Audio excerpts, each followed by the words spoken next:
शिवनाम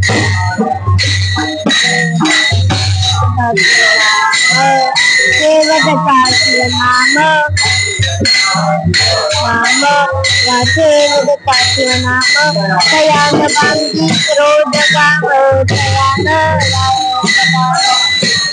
क्रोध काम तयान बांधी क्रोध काम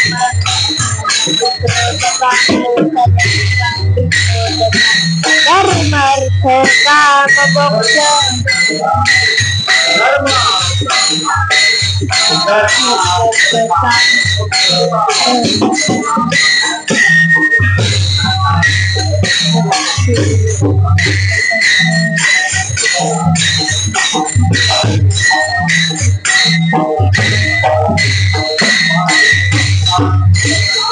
बांधी क्रोध काम धर्म अर्थ काम मोक्ष शिव देखता प्रत्यक्ष वाचे वदता शिवनाम तयान बांधी क्रोध काम एका जनार्दनी शिव निवारी करी कालाचा वेव वाचे वदता शिवनाम तयान बांधी क्रोध काम विठाल विठाल विठ्ठल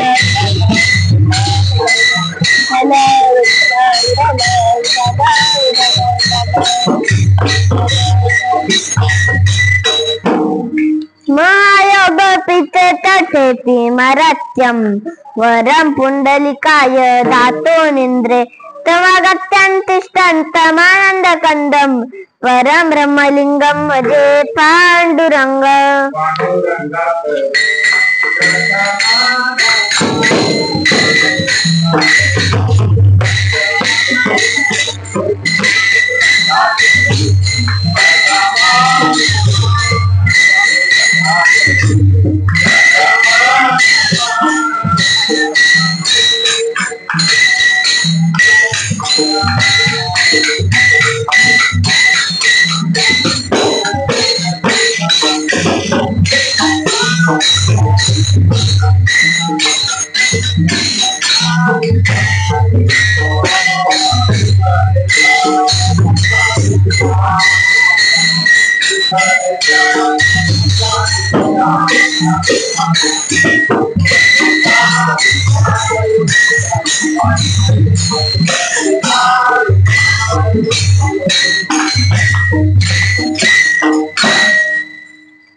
पांडुरंगा करू प्रथम नमन दुसरे चरण संतांच्या त्यांच्या कृपादाने कथेचा विस्तारो बाबांची सद्गुरु दास तुका ओम नमो ज्ञानेश्वरा करुणा करा दयाळा तुमचा अनुग्रह लादलो पावन झालो चराचर मी कडा कुसडी काहीच नेनो बोलत वचनी येती भाविका एका जनार्दनी तुमचा दासो याची आस पुरवावी विठाल विठाल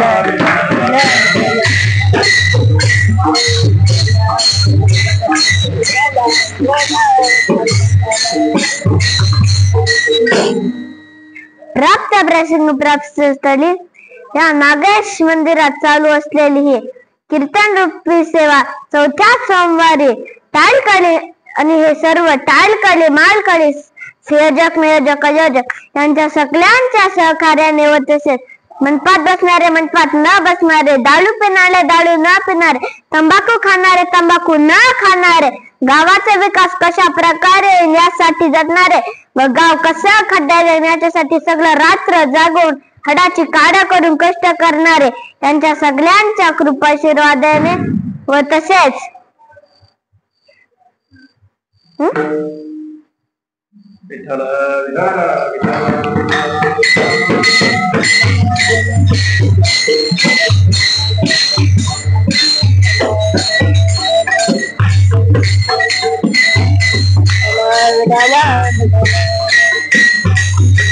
त्या कीर्तन रूपे सेवेसाठी घेतलेला अभंग पैठणी वासी संत बर पैठणी वासी संत म्हणजे कोणते संत हो एकदा टाळ्या वाजा विठाल विठाल विठाल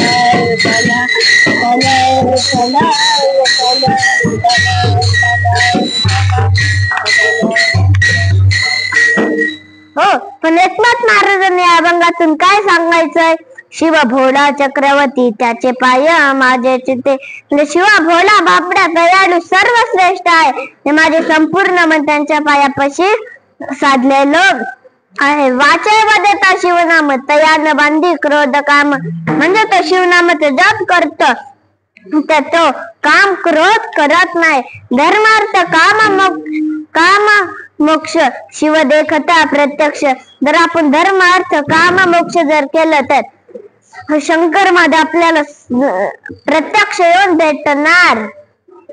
एका जनार्दनी शिव निवारी कलिकालाचा वेळ.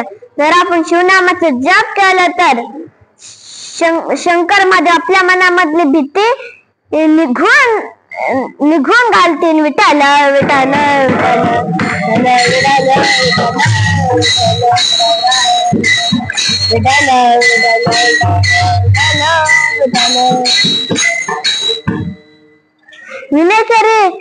विनेकरी काका मोठे आहेत. टाळ वाजवणारे तुम्ही सर्व मोठे आणि खाली बसलेले तुम्ही मोठा आहे.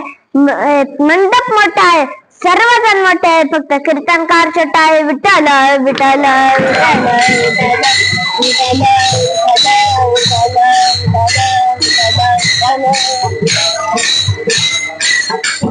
अहो महादेवांचा जन्म कसा झाला तुम्ही सगळेजण माझ्या म्हणतात. तुम्हाला माहित असणार पण माझं सांगायचं काम आहे म्हणून मी सांगतो. एके दिवशी ब्रह्मदेव असंच त्यांच्या कमलावर बसले होते. तेवढ्यात त्यांच्या मांडीवरती एक बालक निर्माण झालं. प्रकट झालं आणि मग ब्रह्मदेव म्हणते तुझं नाव काय. तेव्हा ते रडत होत. तेव्हा महादेवांचा जन्म होता. मग तेव्हा त्यांनी ब्रह्मदेवाने 108 नाव महादेवाने दिली. त्यापैकी त्यांना एक पण नाव नाही आवडलं. त्यापैकी एक महादेव नाव होतं ते त्यांना आवडलं. म्हणून आपण सगळेजण त्यांना महादेव नावाने पुकारतो. आणि हे शंकर महादेव स्वयंभू आहे. त्यांना आई वडील कोणच नाही तरी ते आई महालक्ष्मीला मानतात व वडील ब्रह्मदेवांना मानतात. पण विवाह कस काय झाला पार्वती संगच कस काय झाला. विवाह म्हणजे लग्न. एके दिवशी पार्वतीने 5000 वर्ष तपस्या केली. मग महादेव त्यांच्या समोर आले. लग्न जुळालं. इकडा ब्राह्मण वरडतय. नवरा व नवरदेव माईक मध्ये वरडतय. नवरा व नवरदेव लवकर मंडपात यावा. पार्वती गेली लगेच स्टेजवर. पण महादेव आता गाड्यावर पण भूत काही नाचायचे थांबणार. मध्ये झिंगाट गाण्यामध्ये साऱ्या पिक्चर मधलं गाणं कोणतं गाणं लावितच बसलंय. तेवढ्यात डबल पुकारायला लागला ब्राह्मण.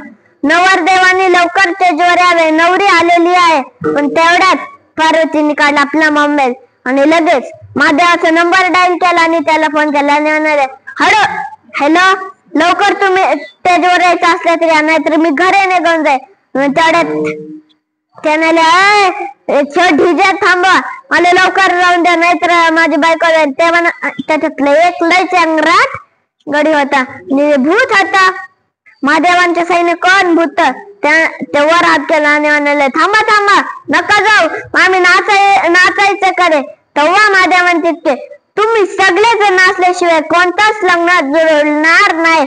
म्हणून आता ते डीजे समोर नसते ते महादेवांच्या काळातले भूत असतात. विठाल विठाल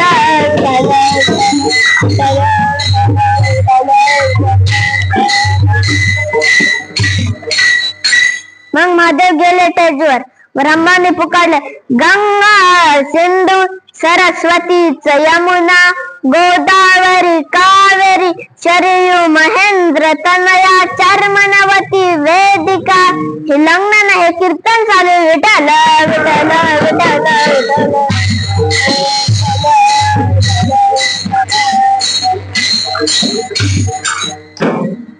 शंकर महादेव भोळे बापडे दयाळू आणि सर्वश्रेष्ठ आहे. त्यांना कुणाला वरदान द्यायचं हे कळत नाही. म्हणून ते काय पण महादेवांना आपण सगळेजण भोलेनाथ कोण म्हणतात. शंकर महादेव भूल जाते. शंकर महादेव भूल जाते इसलिए इसको भोलेनाथ कहते. ते काही असलं ना असुर याला वरदान द्यायचं का नाही ते विसरून जातात म्हणून त्याला भोलेनाथ म्हणतात. तसंच एके दिवशी महादेव बसले होते. त्यांना रोज नंदी ते काय म्हणतात भस्म आणून द्यायचा. पण ते म्हणाले की नंदी म्हणतो अहो हे मला जुटणार नाही, मला खूप लांब जावं लागतं, भस्म सापडा आणावं लागतं व तुम्हाला द्यावं लागतं, तुम्ही दुसऱ्याला सांगा ना. मग तेव्हा ते भस्म लावतात, त्याच्यातून एक भस्माचा गोळा असतो ते उचलतात आणि फेकतात. त्या जागेवर भस्मासूर निर्माण होत आणि म्हणतं काय आज्ञा आहे सांगा, म्हणजे काय आदेश आहे तुम्ही मला सांगा. ते म्हणाले की तू आता भस्मातून निर्माण झालाय म्हणून तुझं नाव आजपासून भस्मासूर, तू रोज मला भस्म आणून द्यायचा. ते म्हणायचं म्हणजे मी भस्मासूर आहे, मी एक असुरच आहे ना. ते म्हणाले तू असुरस का नाही मला काय नाही माहित, फक्त मी तुझं नाव ठेवलंय, तू असुरस नाही तर नाही, पण तुम्हाला भस्म आणून द्यायचा. ते एके दिवशी गेला तेव्हाच त्याला लय जण दिसले आणि ते म्हणाले तुमच्याकडे भस्म आहे का. ते म्हणाले नाही. ते म्हणाले तुला कशाला पाहिजे. ते म्हणाले माझे शंकर महादेव शिवजींना द्यायचंय. ते म्हणाले तुझं नाव काय. ते म्हणाले भस्मासूर. ते म्हणाले आमच्या सगळ्यांची व तुझी एकच जात आहे, आम्ही पण असुरचेच आहेत. ते म्हणाले हा का, मग काय भस्म आहे का तुमच्याकडं. ते म्हणाले नाही. म्हणतो तुमच्या शिवजींकडून एक वरदान घे ना. म्हणाले कशाला. ते म्हणाले तू त्याने खूप भस्म कमवू शकते, आपल्याला ते ऋषी मुनी ते आपल्याला त्रास देतात, ते खूप जणांना यज्ञ करून शक्ती निर्माण करून मारतात, तू त्यांच्याकडून वरदान घे आणि तू त्यांना आपण मारूया आणि त्याचा भस्म मिळेल. त्याला कोणतं वरदान. मग तेव्हा आणि म्हणाल्या शिवजी मला कधीच कोणताच भस्म सापडला नाही, पण तुम्ही मला वरदान द्या की मी त्याच्या डोक्यावर हात ठेवीन तो भस्म होऊन जाईल. मग लगेच शंकर महादेव विचारले हे असुर आहे, याला राक्षस आहे, याला वरदान द्यायचं का नाही. पण ते लगेच कथा असतो लगेच तो गेला आणि म्हणाले की आता मला वरदान दिलं. मग ते सगळे जण म्हणाले की मला माहित होतं तू वरदान घेतल्याशिवाय वापस येणार नाही. ते म्हणाले पण मला एक प्रयोग करायचा आहे. ते म्हणाले कोणता प्रयोग. ते म्हणाले की मी ज्याच्या डोक्यावर हात ठेवी तो भस्म होताय का नाही, म्हणजे मला यकीन आहे की माझ्या शिवजीने मला वरदान दिलंय का नाही. मग ते आपल्या सैनिकांच्या डोक्यावर हात ठेवायला लागला. सगळेजण पळायला लागले इकडं तिकडं. तेवढ्यात एक जण झाडावर चढलेला, तेव्हा तो झाडावर जायचं बघायला लागला भस्मासूर. तेवढ्यात ते म्हणाले की तू आम्हाला कशाला त्रास देतोस, तू आम्हाला का भस्म करतोस. यांच्याला करायचं की ते आपले शत्रू आहेत. ते म्हणाले आपला शत्रू का नाही. ते म्हणाले ते ऋषी ते यज्ञ करून आपल्याला मारायचं बघतात. ते म्हणतात त्यांच्याकडे गेले, एकाला भस्म करायला लागले तर दुसरीकडे गेले तरी तो करायला, ते डबल तिसरीकडे गेले ते भस्मासूर माग लागले. त्यांचा मंत्र चालू होता कुठं पण राम भजंत्र कांत्र, तेव्हा त्यांचा मंत्र चालूच होता. मग तेवढ्यात नारद मुनी आकाशातून बघायला लागले, तेव्हा तो पण उडाला आणि म्हणाला अच्छा हे पण एक ऋषीच आहे. नारद मुनी एक ऋषीच आहेत, कपडे ते घालतात. त्याला वाटलं हे एक ऋषीच आहेत आणि हाईच आहेत. मग ते त्यांच्या डोक्यावर हात ठेवायला लागला. लगेच ते पळत महादेवांकडे गेले आणि म्हणाले माझी रक्षा करा, माझी रक्षा करा. इकडे भस्मासूरला सगळे जण राजा म्हणून निवडतात, पण त्यांना एक राजवाडाच नव्हता. ते दुसऱ्याच्या राजवाड्यात जाते, हल्ला करतात आणि सगळ्यांना भस्म करून टाकतात.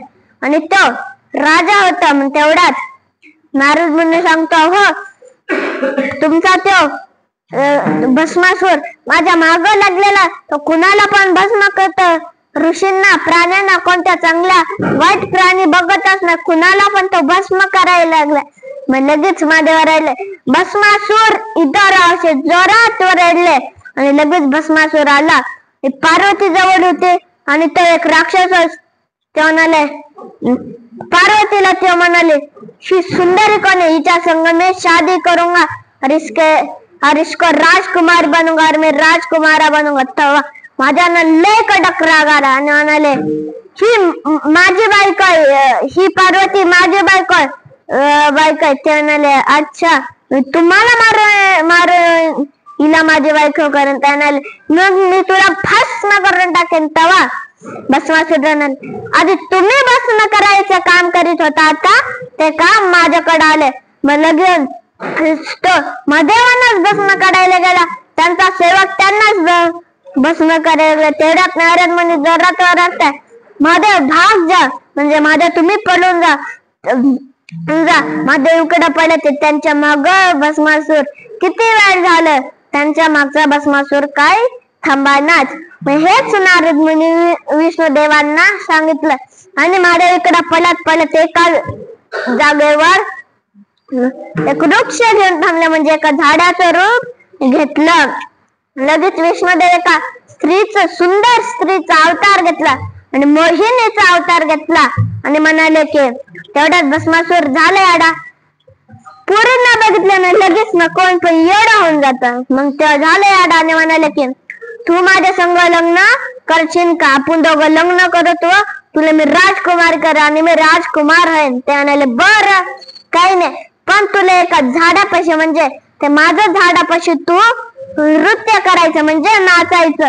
ते जातात आणि म्हणणार पण मी म्हणणार नाही, कारण माझ्या सैनिकांना वाटत मी त्यांना बोलवायलोय. ते म्हणाले बरं नाचायला लागले. मध्येच म्हणून आपलं कंबर आली ते, मध्येच हात आले ते, मध्येच पाय आले ते, असं करता करता लय वेळ झालं की तो अजून येडा झाला. मग आपला हात आपल्या डोक्यावरती ठेवला. मग भस्मासूरने आपला सुद्धा हात आपल्या डोक्यावरती ठेवला. तेव्हा स्वतःच्या हाताने स्वतःच भस्म झाला. हे शिवा भोला बाबडा दयाळू सर्वश्रेष्ठ आहे. ह्याच अभंगाचं प्रथम चरणात सांगतात.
आणि संतांचा शब्द कधीच खोटा होत नाही. वामनभाऊचा कोणता शब्द कधीच खोटा झाला नाही.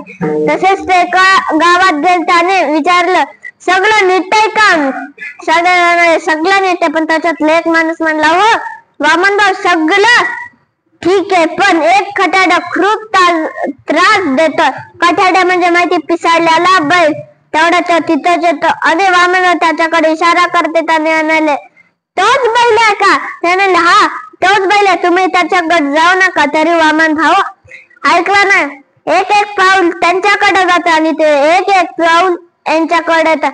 सगळे जण वरडायले वामन भाऊ नका जाऊ, वामन भाऊ नका जाऊ. त्यांना ऐकलं नाही आणि गेले आणि त्यांनी आपला हात त्याच्या डोक्यावरती ठेवला. त्यांनी मान हलवले, त्याचं जीवनच बदलून गेलं. तो तेव्हापासून कुणालाच मारायला लागला नाही. तेव्हाच वामन भाऊ म्हणतात आता तुम्हाला कुणालाच मारणार नाही बाई, याला घेऊन जाऊ का इथंच? तो हा शब्द ऐकताच तो त्यांच्या माग गडावरती गेला आणि गडावरती आल्यापासून त्याने एकदा पण कोणालाच मारला नाही, कोणाला चिजान नाही झाल्या आणि मरेपर्यंत त्याने आपलं जीवन त्याच गडावरती तो राहिला आणि त्याचं जीवन त्यांनी संपूर्ण तिथंच घालवलं. विठाला विठाला विठाला विठाला विठाला विठाला विठाला विठाला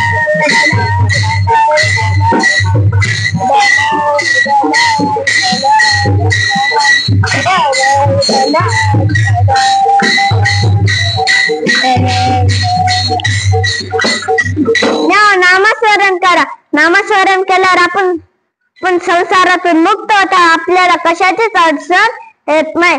संत तुकाराम महाराज देखील आपल्याला एका अभंगातून सांगता, नाम घेता उठा उठी, नाम घेता उठा उठी.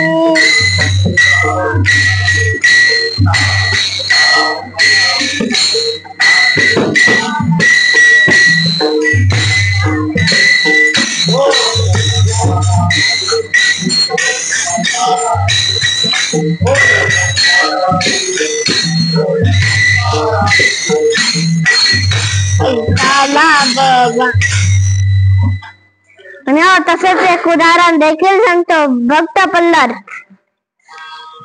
पल्लारच्या आईचं नाव कयादू आणि वडिलांचं नाव हिरण्यकश्यप. हिरण्यकश्यप राक्षस होता.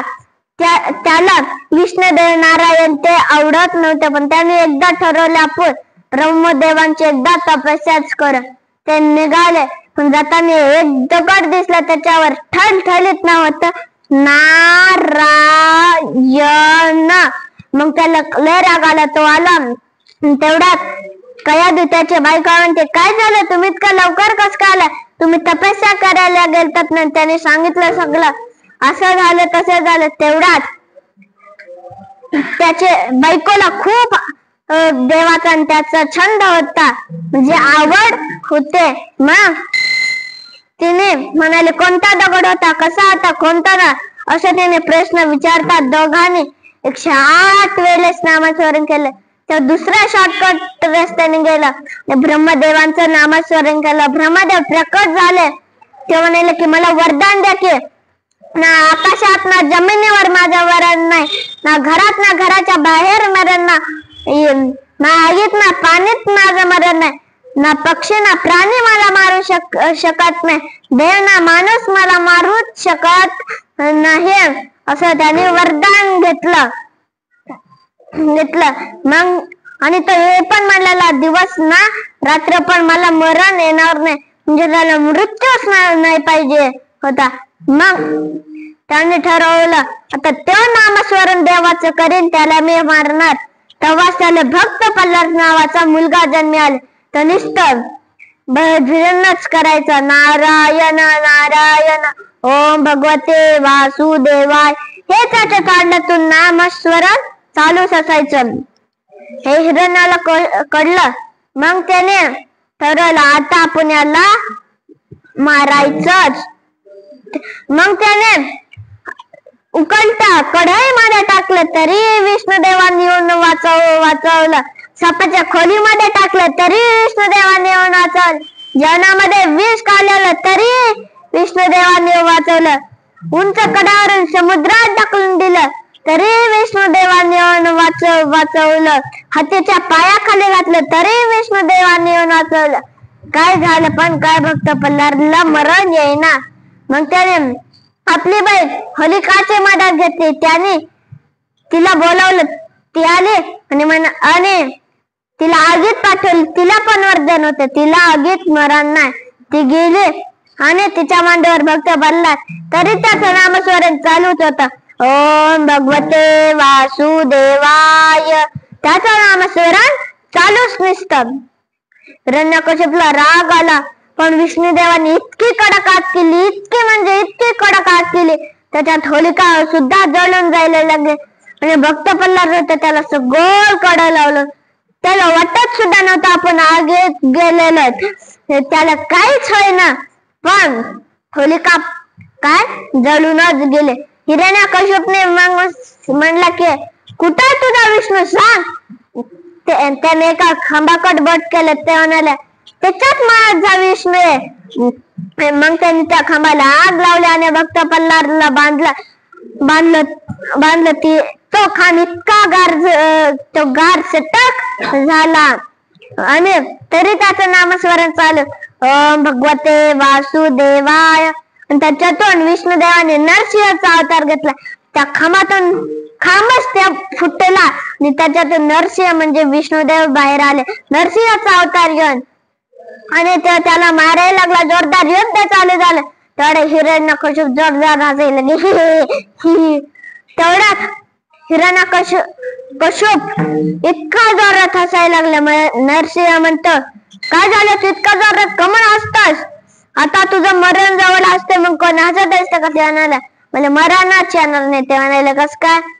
मला वरदान आहे की ना आकाशात ना पृथ्वीवर मला मरण नाही, ना पाण्यात ना अगदीच मला मरण नाही, ना रात्र ना सकाळी मला मरण नाही, ना पशु ना पक्षीच्या हाती मला मरण नाही, देव ना माणसाच्या हाती मला मरण आहे, म्हणून मी आता मरू शकत नाही. ते म्हणाले, कस काय? आता मी तुझा मृत्यू करणारच. त्याने वडीत उंबरावर नेलं आणि म्हणाला, आता तू घराच्या आत ना घराच्या बाहेर आहे, तू राजवाड्यातल्या एका उंबरावर रात्र ना दिवस तुझा मृत्यू. आता बाहेर बघ, आता संध्याकाळ आहे ना. प्राण्याच्या ना पक्षीच्या हाती तुझं मरण नाही, ना देवाच्या ना माणसाच्या हाती मरण नाही. माझं तोंड हे सिंहाचं आहे आणि माझं हे सगळं अंगण ते माणसाचं आहे. मग त्यांनी आणि ते म्हणाले की तुला हे पण वरदान आहे का शस्त्रास्त्राने वरदान नाही? ते म्हणाले, हा ते पण मला वरदान आहे. ते म्हणाले, बघ मी तुला माझ्याजवळ ना शस्त्रास्त्र आहे, मी तुला माझ्या नखाने पाडे. आपले नख घातले आणि त्यांच्या पोटावर घातले आणि टर दिशेने फाडलं. त्याच्या पोटातून सगळं रक्त निघलं. म्हणून नामस्मरण केलं. पण कोणत्या पण देवाचं नामस्मरण केलं पाहिजे. आपल्या मनातले काळ क्रोध हे निघून जाते. हेच एकनाथ महाराज आपल्याला दुसऱ्या चरणात सांगतात.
काही जणांना कळतच नाही. तुम्हाला नाही, आमच्या गल्लीतल्यांना काही कळतच नाही. नाहीतर तुम्हीच आता मला मारायला नेणार. मला सगळं कळतं, मला सगळं काही लेकरांना कळतच नाही. एके दिवशी मी गेलतो शाळेत. एका मुलांनी नवीन ऍडमिशन घेतलं. तर मी पण शाळेतच येत होता आणि तो पण शाळेतच येत होता. आमच्या शाळेपाशी एक दुकान आहे आणि तो लगेच खाली पडला आणि आणायला, मला चॉकलेट पाहिजे, मला चॉकलेट पाहिजे. ते म्हणाले, अरे चॉकलेट खाल्ल्याने दात किडतात. त्याने मला चॉकलेट पाहिजे म्हणजे पाहिजे. वडिलांनी चाटाने दिल्या 2 चॉकलेट घेऊन. मग तो गेला आणि जेवणाची सुट्टी झाली. आई त्याच्या जवळच होते, पण वडिलांना थोडं काम आलतं म्हणून ते बाहेर गेलते. आई त्याच्या जवळच शाळा सुटेपर्यंत. मग लगेच तो खेळता त्याने एक चॉकलेट खाल्लं. त्याला ते लय आवडलं. मग त्याने दुसरा पण फोडला. तो खायला लागला की ते चिखला पडलं. तो उचलायला लागला, पण तेवढा टाइम म्हणते, अरे ते उचलू नका, अरे ते उचलू नका, ते खाली पडले, ते छे झाल्याचे. आपण दुकानाचं नवीन आई जाते आणि एक चॉकलेट आणते, तो पण ते खातो. आणि लगेच शाळा सुटले. ते गेट पाशी येऊन थांबलेले. ते गेट पाशी थांबलेले आणि ते म्हणाले, लवकर या. आणि त्याचे वडील पण एक पाऊल येत होते आणि मुलगा आणि आई पण एक पाऊल पुढे टाकत होते. पण तेवढ्यात थोडी झिमझिम आले. त्या पावसाला झिमझिम असते. मग झिमझिम खाली पावसाचे थेंब खाली पडले. लगेच त्याच्या वडिलांचा पायात सटकून तसे दंडीशीन खाली पडले. मग लगेच आई पडत उचलायला गेले. त्यात मुलगा म्हणता, आई पप्पाला नको उचलूस, आई पप्पाला नको उचलूस, पप्पा आता खाली पडल्या, शी झाल्याची. आपण दुकानातून नवीन पप्पा घेतो, आपण दुकानातून नवीन पप्पा. असं काही काही जणांना सांगितलेलं नीट कळतच नाही. विटाला विटाला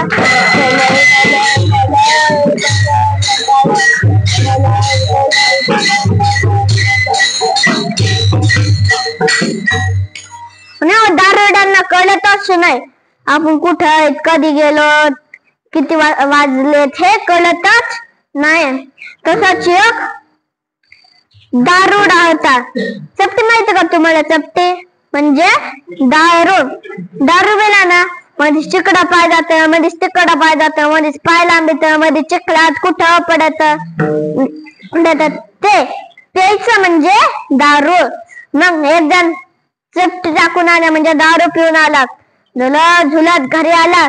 बायको आणि झिमझिम आली थोडे म्हणून त्याला लय गार वाटलं. आणि घरी आल्यावर त्याने कपडे बदलले आणि बायको पशी चुलीपाशी बसला. त्याची बिचारी बायको आपले भाकऱ्या थापीत होते चुलीवरती. मग चुलीवरती काऊन म्हणलं सांगू का? दारोड्याच्या घरी थोडी ना गॅस असतो म्हणून चुलीवरती भाकऱ्या थापीत होते. पण तेवढ्यात आला त्याचा नवरा आणि बसला आणि म्हणाले, गावातल्या माणसांना काडीची अक्कल नाही. त्याची बायकोने झालं तरी काय? त्याला पुढचं आठवण तेच ठोकीत बसले. गावातल्या माणसांना काहीच कळत नाही. ती म्हणाली झालं तरी काय? त्याला आठवण त्याच म्हणे बसलं. गावातल्या माणसांना काहीच कळत नाही. ती म्हणाले झालं तरी काय? मग त्याला आठवलं नाही. ते म्हणाले मला सर्वांचाच केला नाही. मला जर सर्वांच गेलं असतं ना, गाव बदलेला असतं. गाव काय घेऊन बसले. मला जर आमदार गेला असतो ना, तालुका बदलेला असता. तालुका आपलं दारोडे तालुक्यावर नाही थांबणार. मला जर खासदार गेला असता ना, जिल्हा बदलेला असता. जिल्हा काय घेऊन बसले असतो. मला जर मुख्यमंत्री गेला असता ना, राज्य बदलेला असता. राज्य बदलूनच काय बघ ना. लाडका दारू भाऊ योजना काढली असते. दारू भाऊ फक्त राज्यावरच नको थांबत. माझं पंतप्रधान गेला असता ना, देश बदलेला असता. देश. त्याच्या बायकोला राग आला. तिने फुकार घेतले. नवऱ्याला नाही मारले.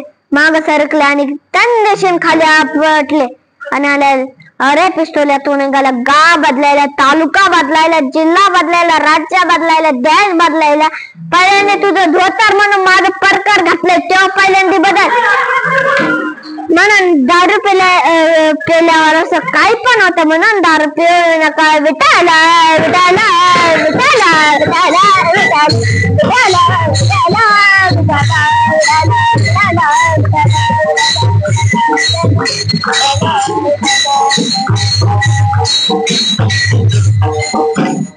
नामस्मरण करा. कुणाचं पण नामस्मरणच करा.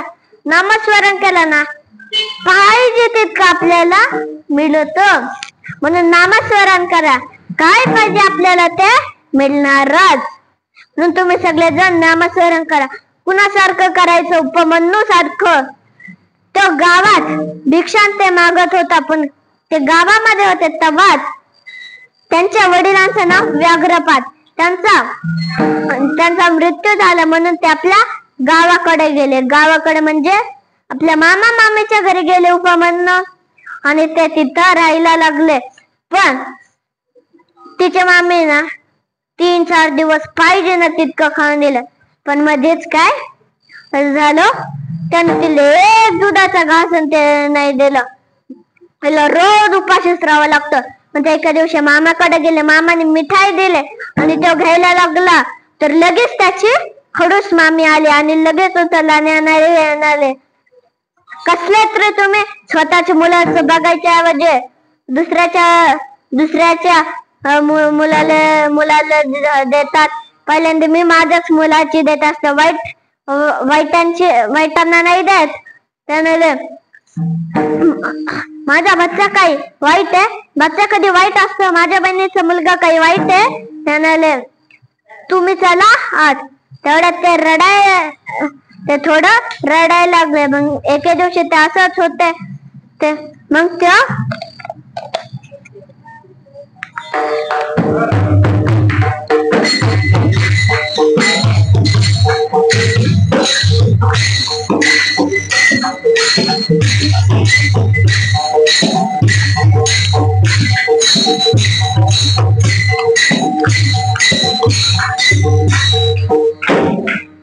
मग उपमन्यू झोपला होता तेव्हा त्याच्या तोंडातून दूध दूध हा शब्द निघत होता. झोप त्याच्या आईने तांदूळ कुटेल आणि दूध बनवले आणि त्याला दिलं. त्याला आवडल्याने ते म्हणाले, काय केलंस हे तू? तर ते म्हणाले की तुला दूध पाहिजे होतं म्हणून दिलता. ते म्हणाले असलं दूध नको, मला असले दूध पाहिजे. मग तर डबल ते झोपून गेले. आणि मग त्याची खडूस मामी आले आणि म्हणाले, आज तू दूध काढायचं, आजपासून गुरण ते सांभाळायचं तुझा काम. पण दुधाची एक सुद्धा थेंब खाली पडलं पाहिजे नाही. आणि ती जास्त लाभ आणते एडावाने गाय करायची. त्याला तिच्यापाशीच त्याला तिचं दूध काढायला लावलं. मग ते दूध काढत होता, पण तेवढ्यात ती गायला मारणारी होते. आणि मुद्दाम त्या खडूस मामीने त्याला त्याच गायपाशी पाठवलेलं. मग त्या गायचं दूध काढायला लागला. तेवढ्या त्या गायने त्याला लाथ मारली आणि तेव्हा त्याची मामी त्याला लय खवडले. मग नंतर त्या मामीने उपमन्यूच्या आईला कपडे धुवायला लावले आणि उपमन्यू रोज गायन ते चरायला न्यायचा. मग त्याला एका गायचे धार दिसले. धार मधून दूध निघतं. मग त्या काढायला गेला. तेवढ्यात त्याला लक्षात येतं चोरी करणे अपराध आहे. पण त्याने जाऊन दिलं. आणि दुसऱ्या दिवशी गेल्यावर त्याला एक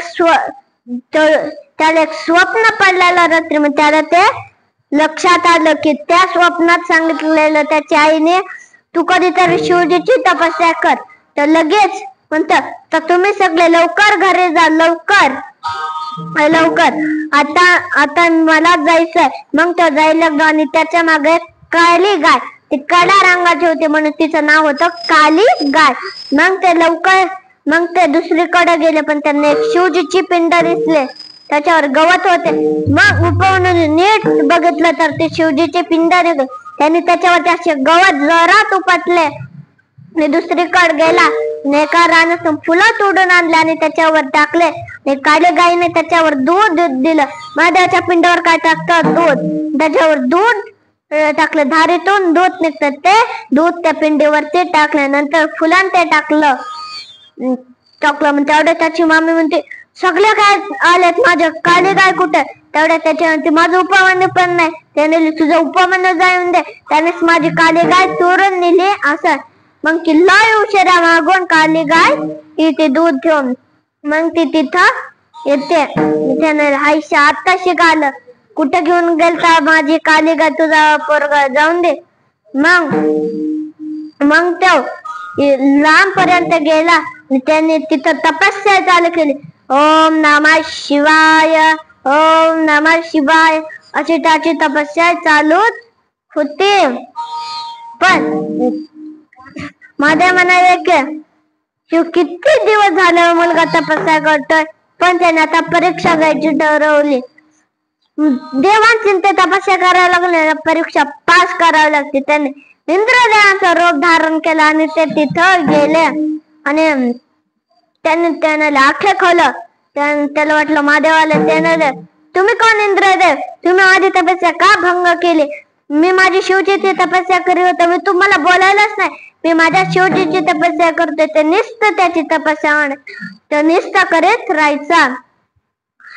असं झाल्यावर त्यांनी पिंडच गायब केल्याने आकाशात एक ओम उडणारा शब्द त्यांनी तयार केला. तो एका जागेवरती गेला.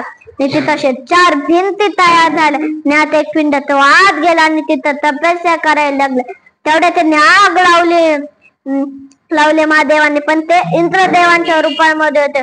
नारद मुनींना वाटलं आणि तेव्हा ते म्हणतात की तुला मी स्वर्गाचा राजा बनेन लवकर तू. ही तपस्या मोठे त्याला नाही, पण तेवढं हे नारद मुनीने जाता जाता ऐकलं. त्यांनी लगेच इंद्रदेवांना सांगितलं आणि इंद्रदेव बघतात. मग त्यांना कळतं की हे महादेव उपमन्यूची परीक्षा घेतात. नारद मुनींना वाटलं की हे तर स्वर्गाचा राजा बनवायला गेले ते याला, आता आपण इंद्रदेवांना सांगितलंच पाहिजे. मग ते जात्यात आग लावली तरी पण त्याचा ओम नमः शिवाय ओम नमः शिवाय शब्द चालूच होता. मग कळलं हा परीक्षेमधला 1 नंबर आलेला म्हणजे पास झालेला मुलगा. मग पार्वती आणि महादेव त्याच्या समोर प्रकट झाले. पार्वती प्रकट झाले आणि महादेवाने अवतार घेतला. इंद्रदेवांचा तो कट केला आणि आपल्या हाय त्या रूपांमध्ये आले आणि म्हणाले काय पाहिजे वरदान तुला सांग. मग त्याची आई त्याला सापडे तिथंच आले रडायला लागले. म्हणाले तू यांची तपस्या तू कुठे गेलतास. त्या म्हणाले की आज तूच म्हणलेलीस ना मला तू कधीतरी महादेवांची तपस्या कर म्हणून मी केली. म्हणजे मग त्याच्या नावावर म्हणजे उपमन्यूला एक सगळा दुधाचा समुद्र त्याला भेट म्हणून महादेव आणि पार्वती देतात. त्याला पाहिजे ना तितकं दूध, कारण त्याच्यासाठी तपस्या मन लावून नीट करायला लागते. नाहीतर एक जण आला आणि म्हणाला चल तुला मी कुरकुरा देतो, ही तपस्या तू वाढायची, लगेच आपण त्याच्या मागे जायचं, असं करायचं नाही. म्हणलं एक चित्ताने आपण तपस्या केली पाहिजे, तरच आपल्या समोर कोणता पण देव प्रकट होणार. हेच अभंगाच्या 3ऱ्या चरणात सांगतात. धर्मार्थ कामा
एकदा चाले आज किती मस्त गायलं.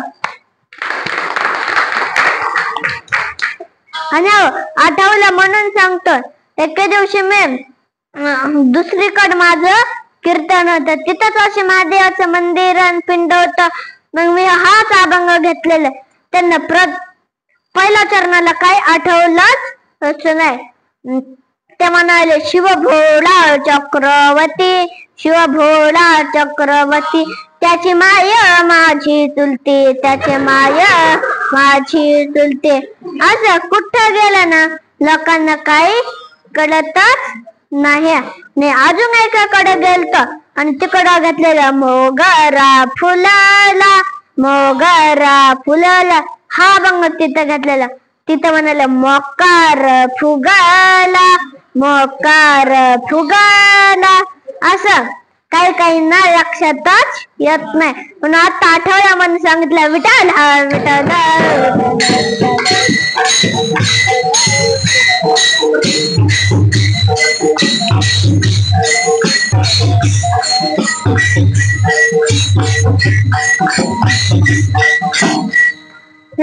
तुम्ही काय झालं मगापासून नुसतं टाळ्या वाजत, विठ्ठल ते म्हणणार. आता सगळ्यांनी वरात करायचे. करा विठोबा कुमार.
बोला पुंडलिक अवतार विठ्ठल श्री ज्ञानदेव तुकाराम.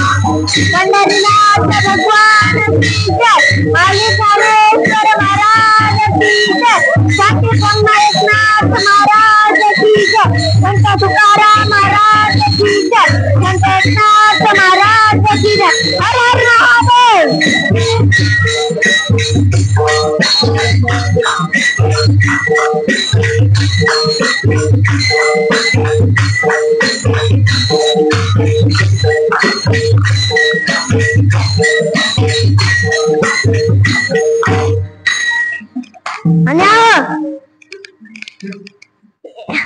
एका जण होता, त्याने एके दिवशी असंच गेलं आणि सगळ्यांनी अतिशय नामस्मरण केलं म्हणून एकदा टाळ्या वाजवा स्वतःसाठी.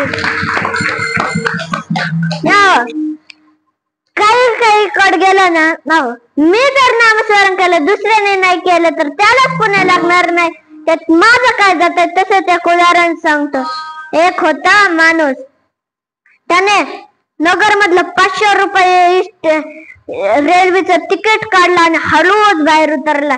आणि रेल्वे गेले की खुदोखुद लागलं, हे तेवढ्या सगळे जणांना काय झालं ते का हसायचं का. त्याने मी कंडक्टरला फशीलच, मी कंडक्टरला फशी. त्याने काय केलं तो, त्याने की तुम्हाला नाही बरं सांगतो. तेव्हा हजर अजून म्हणा, मी नगरचं 500 रुपये तिकीट काढलं, मी गेलाच नाही, हे मी कंडक्टरला फशील. त्याचं काय जाते, उलट त्याचेच 500 रुपये गेले आणि तेच खुद असतं. त्याचं काय जाणार, उलट त्यात कंडक्टरचं काय जाणार, त्यातच गेलंय ना.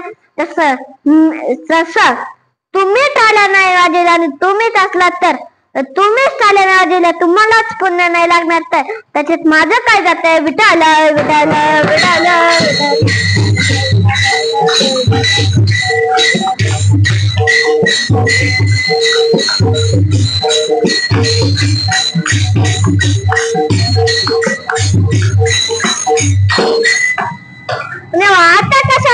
करतात मोबाईलचा, कशाचा पण हट्ट करतात चॉकलेटचा. पण भगवान बाबांनी गुरुमंत्राचा हट्ट केलता. सांगतो तुम्हाला, एके दिवशी दरवर्षी माणिक बाबा नारायणगडावर असायचे. ते दर दिंडीत नारायणगडावर जायचे. पण भगवान बाबाच्या आधीच्या काळात काय म्हणायचे? आबाजी, हे त्यांचं नाव होतं, आबाजी. तर सगळेजण आबाजी म्हणायचे. मग ते एका दिवशी गेले. मग त्यांना कळलं की गुरुमंत्र भेटतो माणिक बाबांकडून. गुरुमंत्र म्हणजे काही नाही, लगेच गेल्याने म्हणाले मला गुरुमंत्र द्या ना, मला गुरुमंत्र द्या. त्याला चल सरळ, इतक्या लहान लेकरांना मी नाही देत, जा. ते डबल आणाला, गुरुमंत्र द्या ना, गुरुमंत्र द्या म्हणाले. त्यांना एक युक्ती आठवली. त्यांना एक शिखर दिसला आणि ते म्हणाले की त्या शिखरावर, उंच शिखर होत, त्या शिखरावर उडे खाली मी त्यालाच गुरुमंत्र देत असतो. इनका उंच, लय मोठं तो उंच शिखर होता. त्यांना वाटलं की आता याला आता तो घाबरून पळून गेला तर बरं होय. तो लगेच गेला आणायला. त्याला वाटलं गेला काय नव्हता पळून. ते 4 जण संघ बोलत होते, ते नुसतं बोलत बसले. त्याकडे त्यांना माणिक बाबा खाऊ कवडी. सगळे जण त्या आवाजाने गर्दी झाले. आणायला तुला कुरकुरा देतो, तुला मोबाईल दाखतो, उतर खाली. इतकं टुकू काय बघतात, त्या खाली होता मोबाईल, होता का कुरकुर? तर नाही. त्यामुळे या खाली. तेवढ्या त्यांनी चेंडू खाली पडल्याप्रमाणे दण खाली उडे खाल्ले. आणि थोडं उभं राहिले आणि म्हणाले की आता तरी द्या ना गुरुमंत्र. ते म्हणाले तुला मी गुरुमंत्र देणारच, पण आजपासून तुझं आबाजी नाही, आजपासून तुझं भगवान बाबांना. म्हणून आज आपण भगवान बाबा या नावाने जय घोषकार करतो. बोला भगवान बाबा की. माझ्या कानातच आवाज नाही गेला, डबल बोला भगवान बाबा की. आता शिक गेला, पण भगवान गडावरच नाही गेला, डबल बोला भगवान बाबा की. आता शिक गेला, आता स्वतःसाठी स्टाईल वाजवा. विडाला विडाला विडाला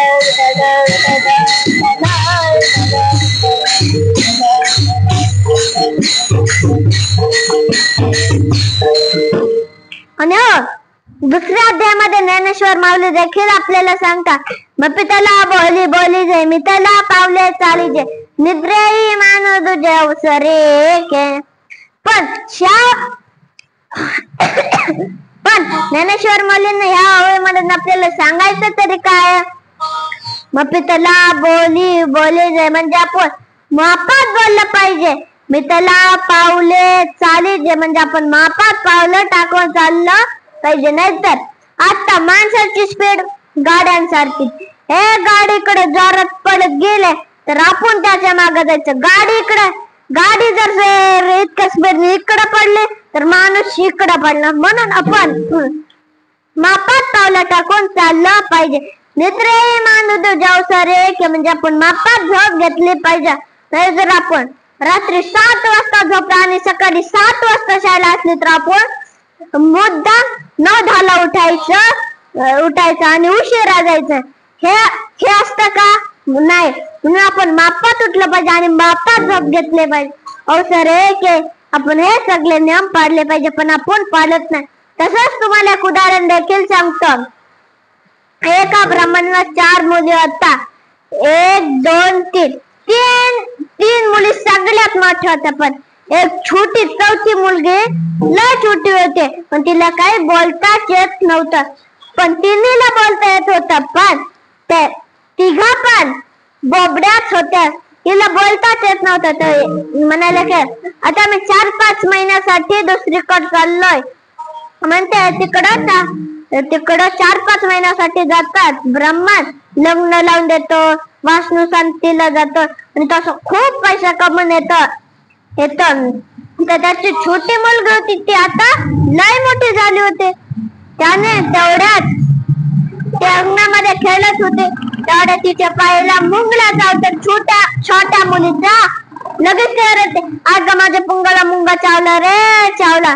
बिचारा ब्राह्मण कपाळालाच हात लावतो आणि तो अजून 4-5 महिन्याने सगळ्यांना बोलत आणि म्हणतात, आज मी तुमचं लग्न लावणार आहेत, मी आता पाहुणे बोलायला चालले, तुम्ही एकदम गप्प बसायचं, खबरदार कोण बोलणार. ते सगळं बोल आम्ही नाही बोलणार. मग ते स्वयंपाक करतात, मेणबत्त्या लावतात, रांगोळी करतात, एकदम थाट माठ जेवण ते करतात. पाहुणे आले, जेवायला बसले, एकाने चालू केलं, वडे काय सुरेख झालेत, एकदम खुशखुशीत. एकदम कढी अशी चांगली झाली, वाटी मागून वाटी नुसती कढीच पी वाटते. एकदम म्हणतात श्रीखंड असं फकट झाले, काय सांगू. एकदम वांग्याची भाजी किती खमंग झाली आहे, केशराचा वास कसा गमगमता. तर मग छोटीला काय राहावे ना, आपल्या जेवणाची इतकी स्तुती झाली ना, आपल्या तोंडाला लगेच म्हणाले छान होणार. तर काय काय जिया खोबा गात्या म्हणून झाले. दुसरे म्हणते बाबा बोलू नका म्हणले तरी बोलले. त्याडे तिसरे म्हणते ती बोलली तर बोलली, तू कशाला बोललीस. तर ते म्हणते ही बुळी ही पण बुळी, मी नाही बुळी, मी आपली गप्प उभी आहे. मग सगळेजण खो का असो निघून जाते. बिचारा ब्रह्मन कपाळाला हात लावतो. म्हणून कधी बोलायला पाहिजे, कमून बोलायला पाहिजे, कशाला बोलायला पाहिजे हे आपल्याला कळायला पाहिजे. विठाल विठाल विठाल विठाल विठाल विठाल.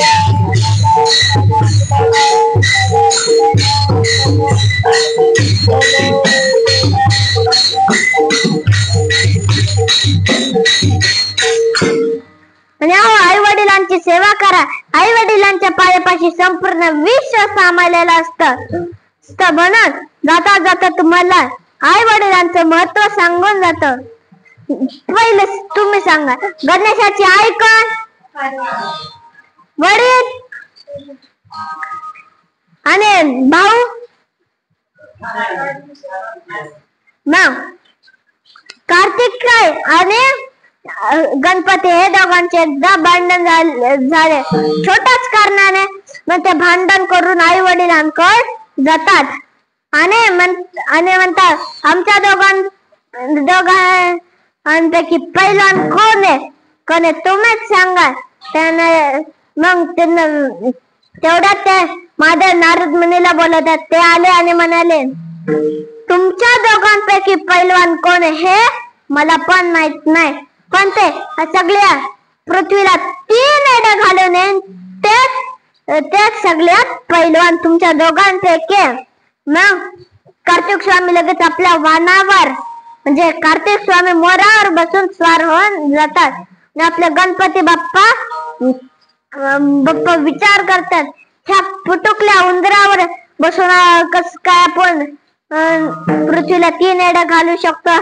मग ते लय विचारात पडले. तेवढ्यात ते खूप विचार करायला लागले. तेवढ्यात त्यांनी एक युक्ती सुचते.